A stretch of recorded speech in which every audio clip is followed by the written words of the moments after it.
এখানে ম্যাথটি দেখেন A plus B plus C সমান 0, A cube plus B cube plus C কিউবের মান কত সেটি বের করতে বলছে। তো আমি এখানে এ প্লাস বিটাকে রাখবো, সিটাকে ওই দিকে নিয়ে মাইনাস সি করলাম।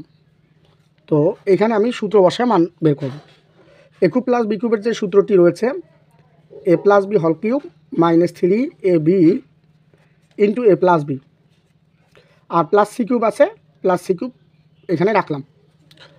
তো দেখেন এই যে এ প্লাস বির মান হচ্ছে মাইনাস সি, তারপরে কিউব আছে কিউব মাইনাস 3ab, এইটার মান হচ্ছে মাইনাস সি।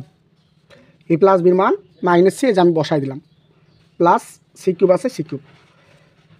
তো এখানে মাইনাস সির উপরে কিউব দেন, তাহলে মাইনাস সি কিউব, আর মাইনাসে মাইনাসে plus 3abc plus C cube. তো এই যে সি কিউব, এই সি কিউব কাটা, তাহলে থাকতেছে প্লাস এ 3abc, এটি আমাদের অ্যান্সার। তো আমরা কেন এ প্লাস বির মানটা বের করে নেব, কারণ এখানে এ কিউব প্লাস বি কিউব রয়েছে, তার জন্য এ প্লাস বিটার মানটা বের করে নেব। এ প্লাস বির মানটা পাইলাম মাইনাস সি, এই মানটা গিয়ে বসাই দিয়ে আমি ক্যালকুলেশন করে উত্তর পাইলাম 3abc। বুঝতে পারছেন? ধন্যবাদ।